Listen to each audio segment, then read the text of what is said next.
जय माता दी। अर्थ news studios में मैं Shivang Satyagupta, editor in chief the Earth News, बात करूंगा। सबसे पहले जो जंतर मंतर पे प्रोटेस्ट चल रहा है उसके बारे में, उसकी सच्चाई के बारे में, और पेरेंट्स के साथ साथ सभी मैच्योर लोगों को ये रिक्वेस्ट करूंगा कि आप अच्छे तरीके से इस प्रोटेस्ट पे ध्यान रखें। ये प्रोटेस्ट, हम जम्मू कश्मीर में रहते हैं, लद्दाख को जानते हैं, समझते हैं, बड़े बेहतरीन तरीके से समझ सकते हैं कि भारत की जो दुश्मन शक्तियाँ हैं उनका क्या बिहेवियर है और उस तरीके से क्या मायने हैं इस प्रोटेस्ट के और क्या ये प्रोटेस्ट करने वाला है। जिस तरीके से उसके बीच में चीज़ें अनफोल्ड हो रही हैं, जिस तरीके से चीज़ें सामने आ रही हैं, हमसे बेटर कौन जानता होगा। कारण क्या है कि एजुकेशन के अंदर ये चीज़ें हमने बड़े करीब से देखी हैं, और जिस तरीके की डेवलपमेंट्स अभी चल रही हैं कि भारत को अनस्टेबल करने के लिए कुछ डायलॉग्स चल रहे हैं, कुछ चीज़ें चल रही हैं, उसी के तहत दो क्लिप्स मेरे सामने आए हैं, एक म्यूजिशियन विशाल जी का और एक केजरीवाल जी का। मैं अगर एडिटर जी को रिक्वेस्ट करता हूँ चला सकते हैं तो चलाएं ज़रा इसको। इस देश का जो ये लोग कर रहे हैं, this is breaks my heart, it breaks my heart. मेरे देश वालों, कब जागोगे? अगर अब नहीं जागोगे तो कब जागोगे? I don't know what to say, I don't know what to think, I don't know what to, I just wish I was there to help in some way. भेजा फट रहा है मेरा गुस्से से इस वक्त। घर में कोई बच्चा अफेक्टेड नहीं है, वो अपने लिए अनशन पे नहीं बैठे, वो आपके बच्चों के लिए अनशन पे बैठे हैं। अब मैंने सुना उनके बाद अभिजीत दिपके अनशन पे बैठ गया। अभिजीत दिपके के घर में भी कोई बच्चा अफेक्टेड नहीं है, वो आपके बच्चों के लिए बैठा है। जब आपके घर में कोई बच्चा सड़े गले एग्जामिनेशन सिस्टम से अफेक्ट होता है तो आप खूब कंप्लेन करते हो, सरकार को गालियां देते हो, सिस्टम को गालियां देते हो।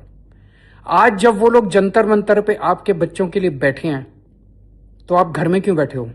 आप उनके साथ जंतर मंतर पे क्यों नहीं हो? आज अगर आप जंतर मंतर पे नहीं गए, आज अगर आपने उनके साथ मिलके आवाज नहीं उठाई, तो कल फिर अगर कोई एग्जाम लीक हो तो कंप्लेन मत करना। हमें सबको मिलके सड़क पे उतरना पड़ेगा, हमें सबको मिलके आवाज उठानी पड़ेगी। एक हो जाओ सारे, तभी ये सरकार सुनेगी, नहीं तो ये सरकार बिल्कुल नहीं सुनने वाली। ये पेपर भी लीक होते रहेंगे, हमारे बच्चे आत्महत्या भी करते रहेंगे, और ये सड़ा गला सिस्टम ऐसे ही चलता रहेगा। अभी तुरंत जंतर मंतर पहुंचो। जैसे आपने देखा, ये दो जो रिकॉर्डिंग्स हमने यूट्यूब पे देखी, ऐसा लग नहीं रहा है कि बच्चों की फ़िक्र है, ऐसा लग रहा है कि सामने सामने दिख रहा है कि प्रोटेस्ट को किसी तरीके से करने की कोशिश करनी है, जिसका ग्राउंड पे इफेक्ट जो है वो गवर्नमेंट का डिस्टेबलाइज करना, बीजेपी के खिलाफ कोई एजेंडा होना और आम लोगों को अपने एजेंडे के लिए इस्तेमाल करना। सामने सामने दिख रहा है कि इसके पीछे के जो राज हैं वो खुलने बाकी हैं, जो समय से खुल रहे हैं। केजरीवाल जी ने एक मोमेंटम चलाया, मुझे अच्छी तरह याद है, अन्ना हज़ारे जी का। बाद में वो चीफ मिनिस्टर बन गए, फिर दिल्ली के स्कूलों के मॉडल दिखाए गए, जो कि कहीं पे उसके अंदर भी अगर कोई गहरे तरीके से जाएगा तो पता लगेगा किन किन प्राइवेट लिमिटेड कंपनियों को, इंटरनेशनल कंसल्टेंसीज को हायर किया गया, कितना पैसा। अभी तो खाली शराब के घोटाले की बात हो रही है।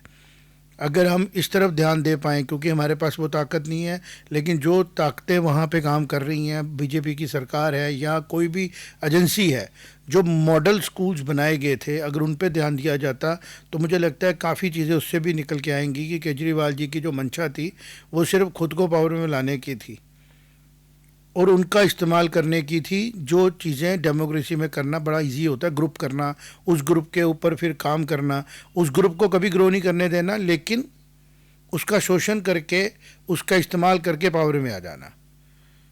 और केजरीवाल जी का ये बयान था, अभी आप पहुंचो उधर, ये क्या बता रहा था? क्या अमेंडमेंट्स एजुकेशन की सड़कों पे होनी है या इस तरीके से होनी है?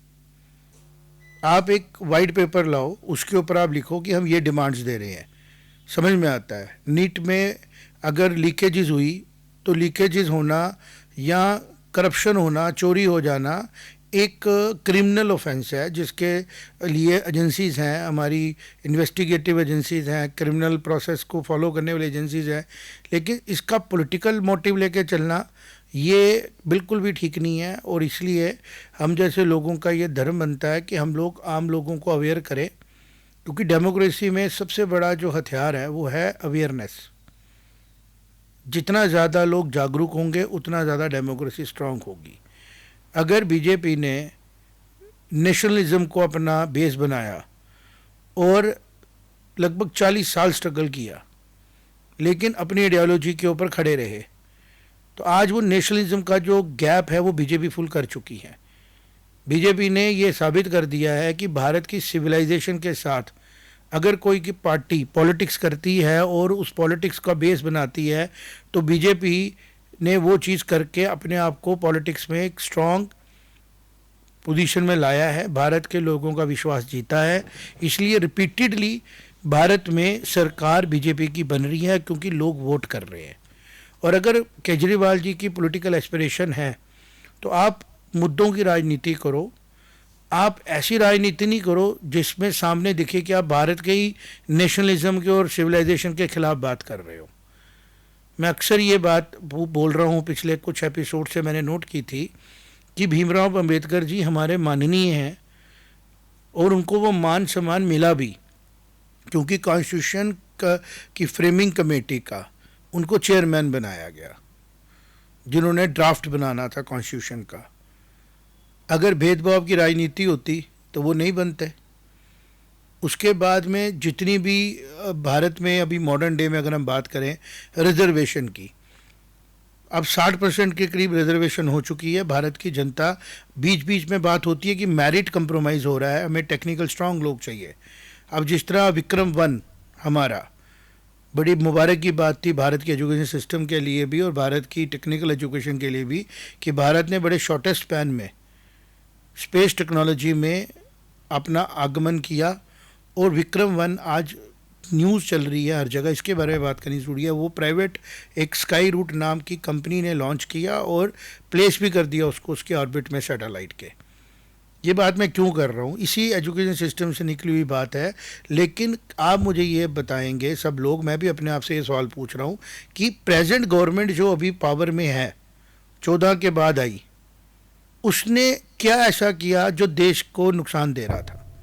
लेकिन जो पार्टीज पावर में नहीं आ पाई वो अपनी गलतियां सुधारने के बजाय वो भारत की नेशनलिज्म को और भारत की सिविलाइजेशन को एक्यूज करती हैं। किसको दुख नहीं है कि अगर एक भी बच्चा सुसाइड करता है, दुख होता है।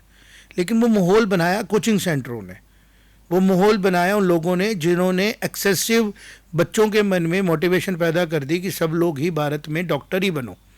25 लाख बच्चे डॉक्टर का फॉर्म भरने लगे, भीड़ बन गई। और फिर कुछ गलतियां प्रेजेंट गवर्नमेंट से भी हुई क्योंकि गवर्नमेंट 14 में आई, स्ट्रक्चर तो पुराना चल रहा था।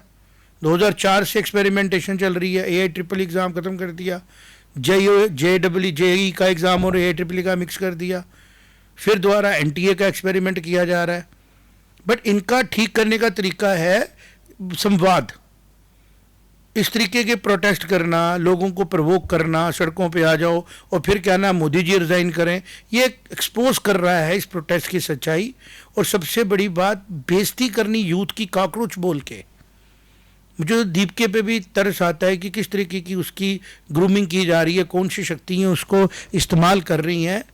लेकिन जब वो शक्तियाँ एक आम आदमी को चीफ मिनिस्टर बना के बैठा देती हैं केजरीवाल साहब की तरह, तो लोगों के अंदर मोटिवेशन आएगी कि ये तो बड़ा आसान तरीका है, कोई गैप निकालो, देश को थोड़ा डिस्टर्ब करो, आगे बढ़ो। समझना पड़ेगा इस चीज़ के बारे में। इसलिए मैंने आज इसको डिबंक करने की कोशिश की कि सच्चाई के CGP की प्रोटेस्ट की जो है वो नीट नहीं है। सच्चाई ये है कि जो सरकार आज बैठी है वो फैसले ले रही है जो देश हित में है, देश की जनता के हित में है और विश्व हित में है। क्योंकि भारत एक 170 करोड़ लोगों का देश है और सारी दुनिया की नज़र इस बहुत बड़ी कंज्यूमर मार्केट पे है। उनको यहाँ पे ऐसी सरकारें चाहिए जो उनके रिमोट से चले। प्रेजेंट सरकार नहीं चल रही है, वो अपने सारे सिस्टम्स पे काम करने की कोशिश कर रही है। तो सबका धर्म बनता है उनको आइडियाज़ दो।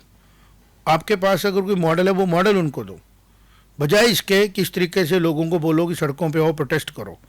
मैं रिक्वेस्ट करूंगा अपने पेरेंट्स को, अपने सभी लोगों को, जो भी थोड़े बहुत लोग जो देखते हैं हमें, कि कृपा करके आप अपने बच्चों को, अपने यूथ को इन लोगों से बचाएं नीट में जो भी परेशानियाँ आ रही हैं उसके लिए सारी ऐप्स अवेलेबल हैं, आप मैसेजेस करें और ये सरकारें सुनती हैं क्योंकि ये सरकारें आपके वोट से आई हैं। लेकिन आप अगर ऐसे प्रोटेस्ट करें जिसमें आप एक अराजकता फैलाने की कोशिश करें, वो ठीक नहीं है, देश के लिए गलत मैसेज आता है। और ये हैरानगी की बात है कि हमारे देश में ये चीज़ टॉलरेट की जाती है। डेमोक्रेसी सर्वोपरि है, पर डेमोक्रेसी का मतलब एंटी नेशनल एक्टिविटीज़ तो नहीं है ना, बिल्कुल भी नहीं, और नहीं होनी चाहिए। तो दूसरी बात करेंगे अब सोनम वांगचुक जी की। सोनम वांगचुक जी जम्मू कश्मीर लद्दाख अर्स्टवाइल जब यूनाइटेड था, एक था, before it was made UT, उनकी डिमांड्स अलग थी। और जब ये 3 इडियट मूवी आई तब भी हमने मन में सोचा, बिकॉज मैं 2097-96 से बड़े करीब से लद्दाख के साथ एसोसिएटेड हूँ।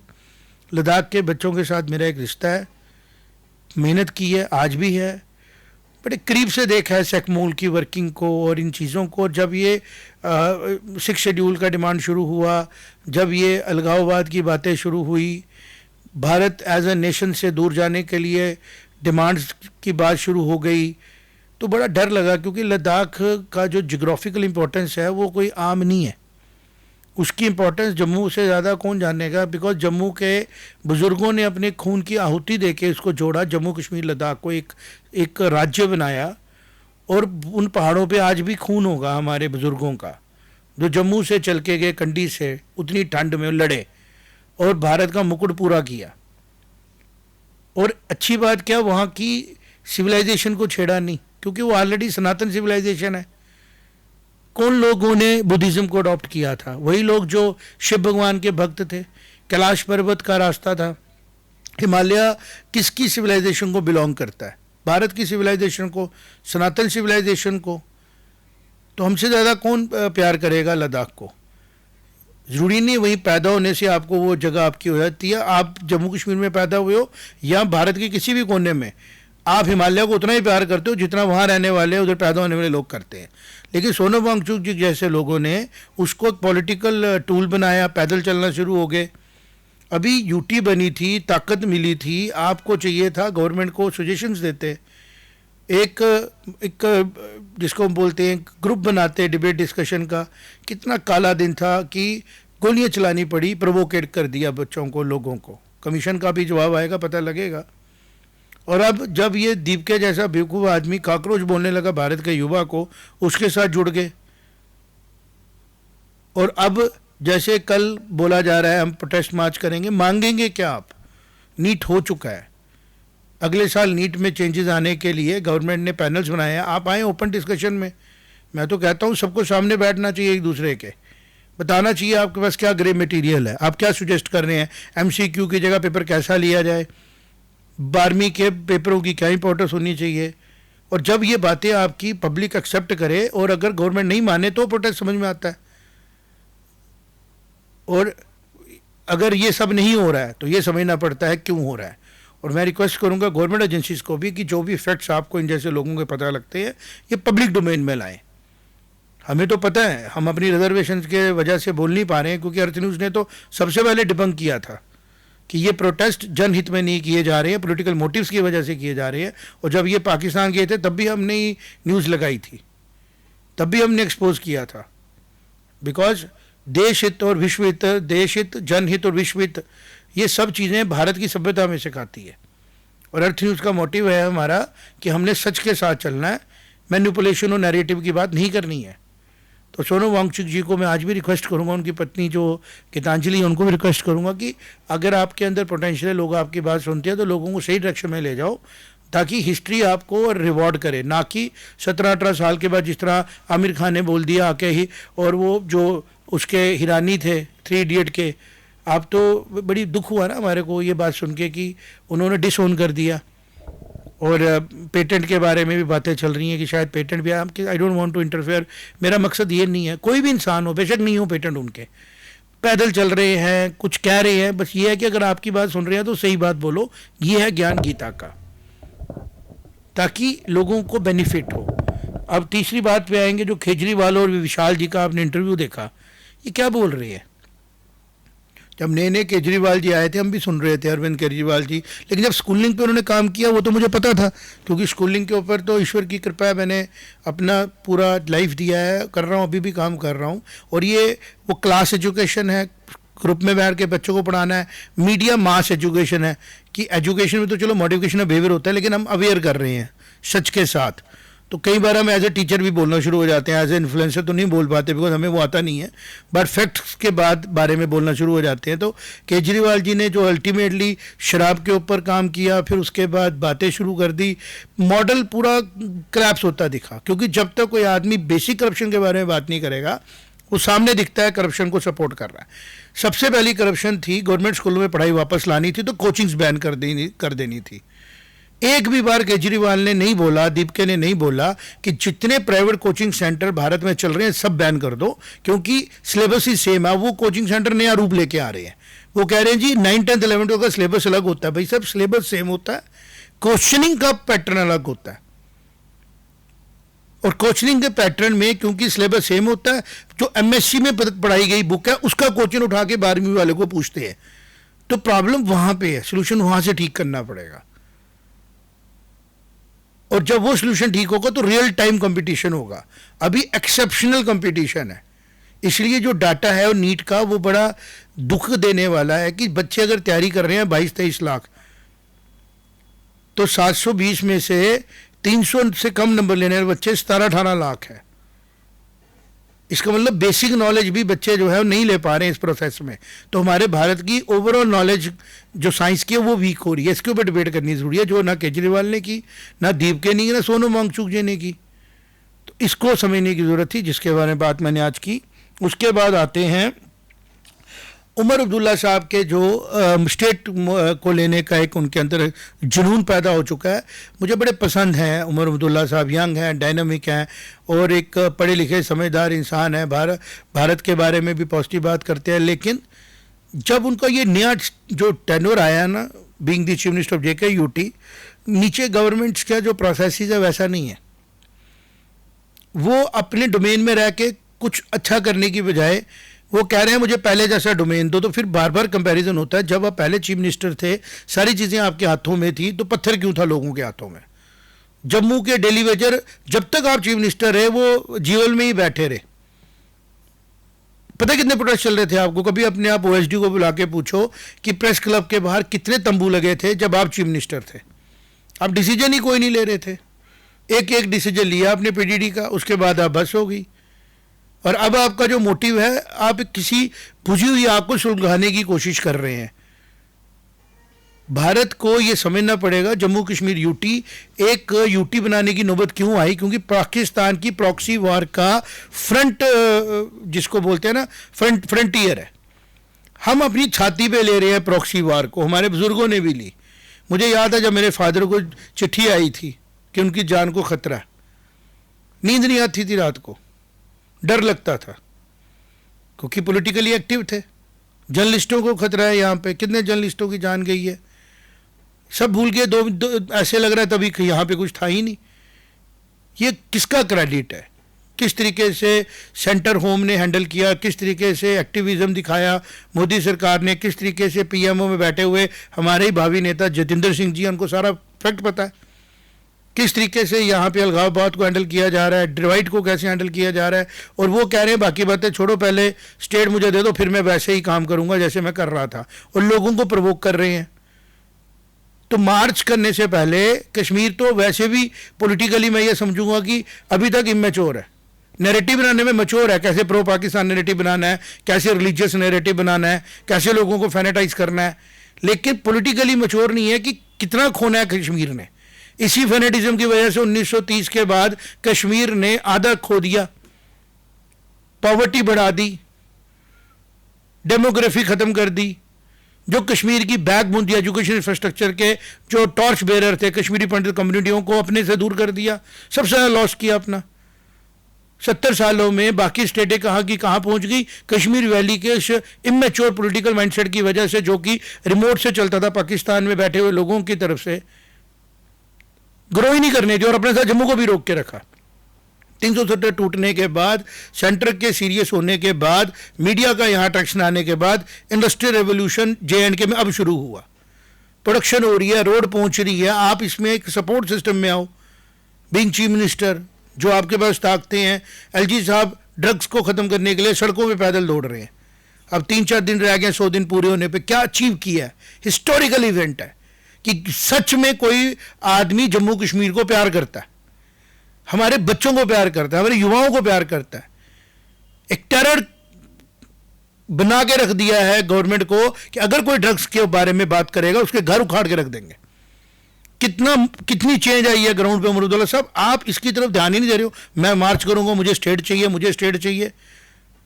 हमें डर लग रहा है कहीं सेंटर दे ना दे इस तरीके से, जिस तरीके से आप मांग रहे हो। इसलिए हम शोर में चाह रहे हैं कि अगर सेंटर ने स्टेट देनी है उसके पहले ये इंश्योर करके दे प्रोविजंस के साथ कि कश्मीर की पॉलिटिकल क्लास जम्मू को एक्सप्लॉइट ना करे। जम्मू इस बार रिसीविंग एंड पे नहीं होगा। जम्मू इक्वल पोजीशन में बैठ के फ्यूचर स्टेट में अपना काम करेगा। ना हमें हमारी सीटें कम चाहिए, ना हम कश्मीर से ज़्यादा मांगेंगे। अगर वर्स्ट केस नहीं होनी तो जम्मू की ज़्यादा चाहिए टेक्निकली, क्योंकि जम्मू की होती ज़्यादा है। जम्मू का जोग्राफी ऐसी है, जम्मू की पॉपुलेशन ऐसी है।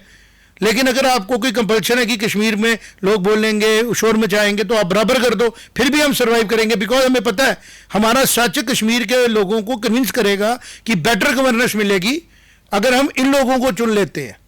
फिर चाहे NC जीते जम्मू में, कांग्रेस जीते जम्मू में, BJP जीते कश्मीर में, मुझे नहीं फर्क पड़ता। लेकिन जब पहले ही इनइक्वालिटी है तो कंटेस्ट करने वाला पहले डिमोटिवेट हो गया कि मेरी तो सीटें ही कम है।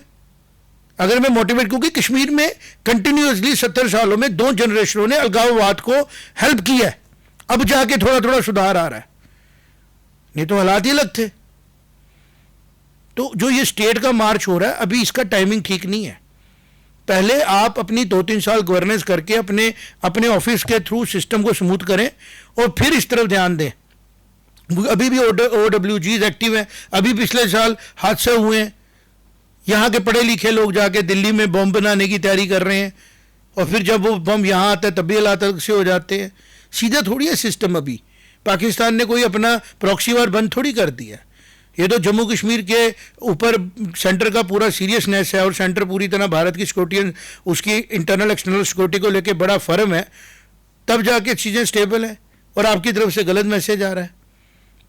ये मेरी पर्सनल और मेरी एडिटोरियल राय होगी जिसको मेरा राइट अप करने का। उसके बाद आते हैं गन लाइसेंसेज इन JNK पे। ये बड़ी ज़रूरी बात थी जिसके बारे में कम बात हो रही है। मैं तो आज एक डॉक्यूमेंट्री पे हम काम कर रहे हैं कि किस तरीके से जम्मू कश्मीर UT में टेररिज्म को कंट्रोल किया गया, उसमें बहुत बड़ा रोल VDC का था। और फिर मैं देखता हूँ सडनली यहाँ पे एक गन लाइसेंसेस को लेके एक स्कैम हो जाता है, फिर स्कैम नेशनल लेवल पे चला जाता है, सभी जो कुर्सी पे बैठे हुए लोग हैं उनमें एक फेयर पैदा हो जाता है और सडनली गन लाइसेंसेस लगभग बैन हो जाते हैं, क्योंकि कोई देना ही नहीं चाहता है। लेकिन इस बैन से सीधा असर किस पे हो रहा है? पीपल, सिविलियन डिसआर्म हो गए। और अगर 1% चांस भी है कि प्रॉक्सी वार का जो हथियार टेररिज्म यूज किया जा रहा है JNK में, वो थोड़ा भी अगर इधर से उधर होता है तो ये बहुत महंगा पड़ने वाला है सिविलियंस को। तो मेरी एक रिक्वेस्ट होगी सभी लोगों से कि अभी अपने अपने सोशल मीडिया हैंडल से गवर्नमेंट ऑफ इंडिया को रिक्वेस्ट करें कि जम्मू कश्मीर में सिविल लाइसेंसेस को गन के ओपन किया जाए। हर आदमी को राइट बनता है खुद को प्रोटेक्ट करने का। और डाटा भी ये बोलता है जहाँ पे लाइसेंसेस फ्रीली दिए गए वहाँ क्राइम रेट बैलेंस हुआ, बढ़ा नहीं, क्योंकि सेल्फ डिफेंस जहाँ होता है ना वहाँ अटैक कम हो जाता है। तो इन सभी पॉइंट्स पे अपनी राय रखी। उम्मीद है कि चीज़ों को स्पष्ट तरीके से एक्सप्लेन कर पाते हैं। आप सब लोग अप्रिशिएट कर रहे हैं और ज़्यादा अप्रिशिएशन मिलती है जब आप शेयर करते हैं और आप इन्वॉल्व होते हैं by way of comments. This encourages us to do better things. और हमारा जो मोटिवेशन है वो है सत्य और भारत का जो हमारा सिविलाइजेशनल एक जिसको बोलते हैं ना कंट्रीब्यूशन है टूवर्ड्स दी ग्लोब, उसको मॉडर्न टाइम में लोगों के सामने, जनता के सामने लाना। क्योंकि भारत की सिविलाइजेशन के अंदर ही वो सारे प्रोविजंस हैं, सनातन सिविलाइजेशन के अंदर ही वो सारे प्रोविजंस हैं जो भारत के साथ पूरी दुनिया को इकट्ठा रख सकते हैं। जितनी डिस्कशन डिबेट्स होंगी, भारत की सिविलाइजेशन उसमें स्कोप ऑफ यूनिफिकेशन लाएगी। और जो हिमालयन फ्रंटियर है हमारा, जो सनातन का जिसको हम बोलते हैं ना, जहाँ से सनातन थॉट शुरू हुआ, लकीली वो भारत का जम्मू कश्मीर लद्दाख से निकल के आगे बढ़ते हुए पूरे नॉर्थ ईस्ट में जाता है और हिमालय के बिल्कुल गोदी में हम लोग बैठे हैं। Thank you very much. जय माता दी।